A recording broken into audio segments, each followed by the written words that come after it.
the conversation about the divine marriage relationship. Please pardon my non-traditional attire. I usually have a tie on and bow tie because I'm actually one of the last of the gospel fathers who lived in the 20th century, now ministering in the 21st century, so sometimes I keep that particular attire on. But I feel good wearing this today because this is an Indian blanket that my wife bought me. I bought her one, she bought me one. We were traveling on a trip and she bought it for me. And we bought the Indian jackets, and then she bought me this hat from Paris when she was in Europe. And so I'm just wearing these because I'm kind of feeling a little bit about her right now. And so I'm going to share with you today from the word of the Lord and from my talk about her today. And our scripture in Ephesians chapter 5, husbands love your wives as Christ loved the church and gave himself for it. And today I want to talk about my wife's, I want to talk about loving her, and I want to talk about her voice. What kind of sermon is that? Anyway, that's what I want to talk about. I want to talk about her voice. Okay, and that's the name of my topic today, is her voice. When I was looking at my wife, and I look at her and I admire her beauty. I admire her beauty. I admire her smile. I love how she dresses. And with that, she just overwhelms me to look at her. And, and sometimes I look at her and I say that I want to make sure that I love her, not simply because she's beautiful, but I want to love her because of her intrinsic values, her inner qualities. And I think I got it. I think I really love her because of her inequalities. I mean, I just love her, everything about her, and just romantically in love with her. And she's so attractive. And then her smile, and then when I look in her eyes, I just melt, Yesterday I was leaving and I was getting in the car and she was standing out there, and I drove up and pulled the car up a little bit where she was standing with the grandkids and everything. They were getting out of the car coming from a track meet, my grandson Travis, and I just pulled the car up just to simply look at her. I told her I'm going to the store, but I just drove up there. I just wanted to look at her one more time. It's almost like if you have a good bowl of ice cream or a good drink or something good, just before you walk, I just get one more sip of that. One more teaspoon of it and one more, sip of it. So I just said to this, one more look in her eyes, And so the way she looks, and the way she looks to me, and her eyes, and her, it's so overwhelming. It's so, it is so rich and wonderful. She's such a sight to see that I said, I'm going to have to check myself. Now, some of you may feel that this is an unnecessary experiment. I told her, I said, I want to make sure that I love you. There was a song they used to sing, beauty's only skin deep, hey, hey, hey.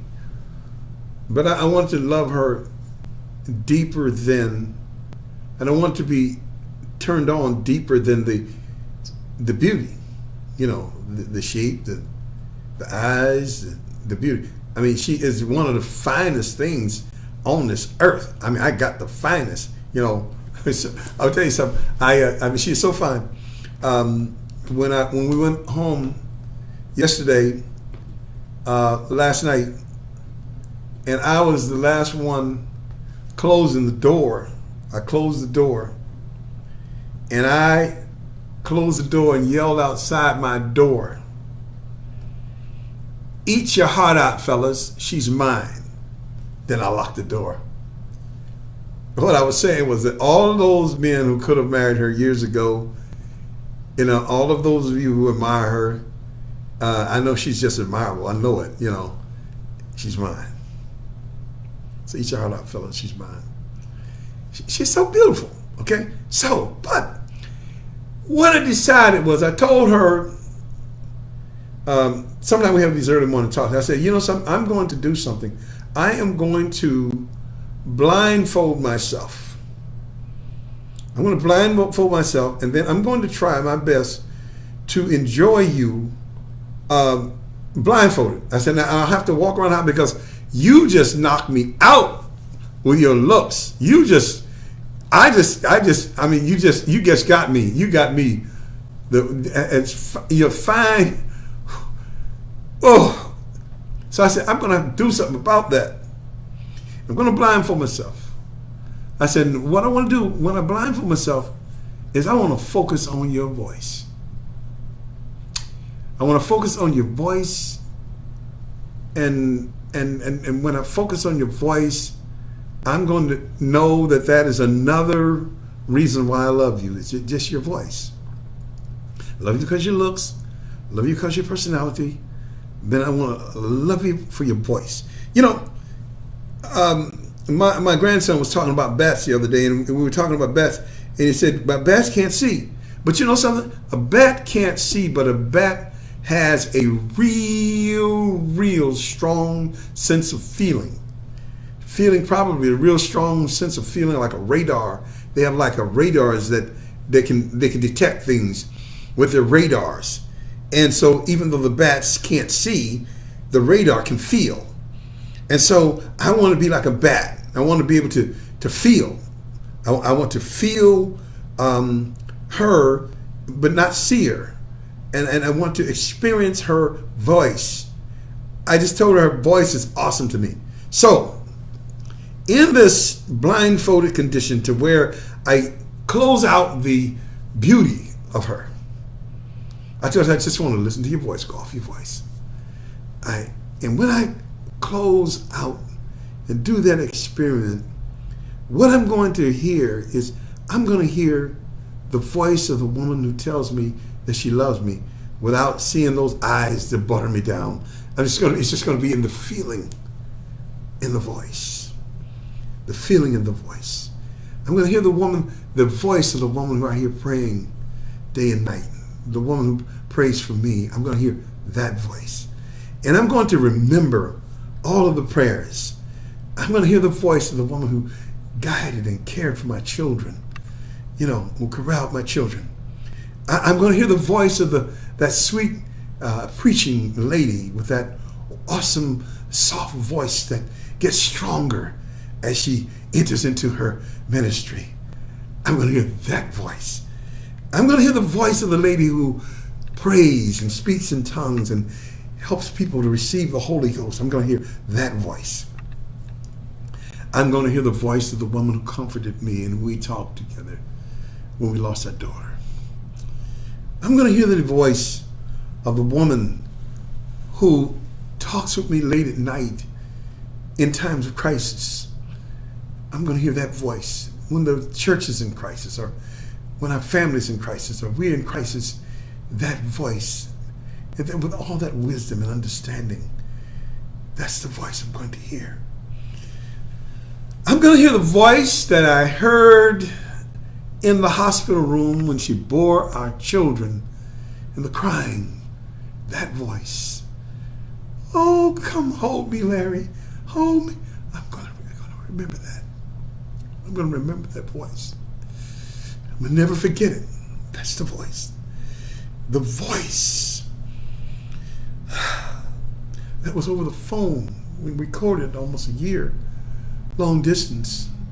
And all I had then, even though I had a picture of her, was that voice. Oh! My God! I didn't have her body around every day, for me watching her shape and all that kind of stuff. And thank God it didn't. The Lord knew what he was doing. But it was her voice every night. Her voice during the daytime when she called me, see me off to work on the phone. Then at night, we would talk about how the day went, what happened in her church, what happened in my church, what her pastor said, what my pastor said, the very scriptures we discussed. We were on the phone, ran up hundreds of dollars in long distance back in them days. You didn't get long distance free. Back then, we paid for it, but it was hundreds of dollars. I was just that voice. Woo! Hello, Elder Brown. Hello, how are you? Oh, I'm doing fine. Sister Tanya Brown, how are you doing? I just came in from church. I said, oh, you are a church lady. She said, oh, yes, I love church. And I remember her saying that. That was 30-some years ago. You're talking about how she loved church and the things that were going on about Brother McCoy and Elder Shaw and Elder John Thomas and the various ones, Sister Kay and this one, and the choir had practice. And we were in our council this week with Bishop Red, and we had a wonderful time. And oh my God, I'm just sitting there listening to her. And I couldn't hardly wait for that courtship period of time to go by. Then she had a little picture. I would look at the picture. But that voice, that's the voice that she has today. She has, and when I'm blindfolded, I'm going to hear that voice. Yes, I'm going to hear the voice of that day when we met in Milwaukee, Wisconsin at a national young people's convention. And I was sitting in a seated area in the Mecca auditorium, and she walked past. I said, whoa, whoa, y'all think I got big eyes now? Whoa. She would walk past, and I said, like a radar. We see that? Man, she was fine. But she walked past, then she came back around. I said, here she comes again. And the seat next to me in this big auditorium, I don't know, it may have been 5,000 or 10,000 people. I don't know how many. But the seat was vacant. And she walked and said, is that seat taken? I said, no. I can't remember whether somebody was sitting there and had to go to the restroom. Well, no matter what it was, it wasn't taken. You could sit there. We started a conversation with that voice. And we have been talking ever since that time. And I've been listening to that wonderful. I don't know her voice anywhere. I know if she comes in the building, I know it. I remember one time I was in a conference, and there's a lot of people in the conference, and I said, my wife's not here, and I can tell whenever she gets here. Is there something about her I can tell? Okay, she's here. I can tell when she's in the building. This was a place that seated about 1,500 people, and I could tell when she's in the building. She hadn't made it yet, and I knew, but hearing her voice in a lobby, and someone said, "That's the sound of my baby," or even her voice as we travel together, and she's talking to me. That's the sound of my baby. That's the sound. That's her voice. I want to hear her voice. And I love her by all of the things, all of the memories that I experience when I hear her voice. And I'm so glad she's still here. We there's almost a whole new generation in town from when we first were married. Our parents are gone. Our pastors are all gone. But her voice is still here. And I just want to hear her voice. Her voice is magnified if I close my eyes, and all of those memories, all of what she's done, all of how she stuck with me, all of how she talked to me, all cherish the voice of your wife. Men, cherish the voice of your wife while you have your wife. We had dinner with a minister just last week, and he was talking about how he lost his wife. This minister was 80 years old. How he lost his wife when she was only 49. She didn't even make it to 50 years old. And how like there's a song that says, "If I can only hear my mother pray again, that would mean so much to me." I'm sure if he can only hear his wife's voice again. And so every day I hear a voice, I am thrilled. I love her immensely. And she loves me. And I love to hear her voice when she says, "I love you." And I'm sure she loves to hear my voice when I say, "I love you." I tell you, I keep asking her to please forgive me for just always in her face and telling her I love her and always complimenting her and always. I said, I just don't want to be overbearing. And then she tells me in that voice, she says, "You're not overbearing." She says, "I want this to last for life." I said, "Thank you for accepting me. I just love to hear your voice." She says, "I love you." She said, "Oh, baby. Oh, baby, I love you." Woo! I got the goods. I just thank God for it. I thank the Lord because I believe the Lord made this woman for me. I waited a long time working in the ministry. Before I got married, I was almost 28 years old. But the Lord blessed me for waiting. A lot of my friends had been married for a long time by then. But the Lord blessed me for waiting and gave me the finest woman in the world. And so she's not here right now, but she's on her way. But I was just sitting here and I just wanted to talk and share with you, brothers. Can you identify your wife's voice anywhere? Do you know what it sounds like over the phone? I'm sure you do. Do you know that voice that you hear when you and your wife are alone in your bedroom at night and you're talking? You remember that voice? You know that voice. The voice of her comfort. How she comforted me when my parents died, when my daughter died. She comforted me. We comfort one another. That voice that you hear is the voice of your one that loves you. So, husbands, maybe you do the experiment. Blindfold yourself, and then just let her talk. When I do this experiment, I'm going to walk through the house. I'm trying to find my way around, but I'm just trying not to look at this woman. Try not to look at this woman because she will just blow your mind, and this is what I'm saying, will blow your mind with her looks, and you trying to do a test on the voice. That's why the blindfold.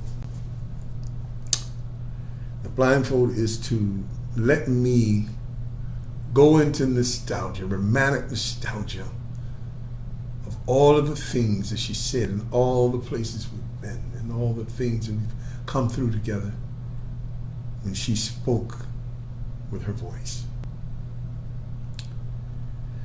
So, I love her dearly, and this sermon today is her voice.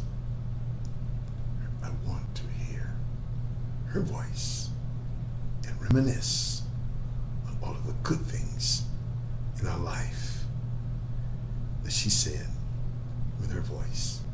God bless you. Thank you for listening in today. Husbands, try to hear her voice and see how pleasant it is. Then tell her, honey, there's no voice like your voice. And I'm so glad your voice is here. God bless you and keep you. In Jesus' name.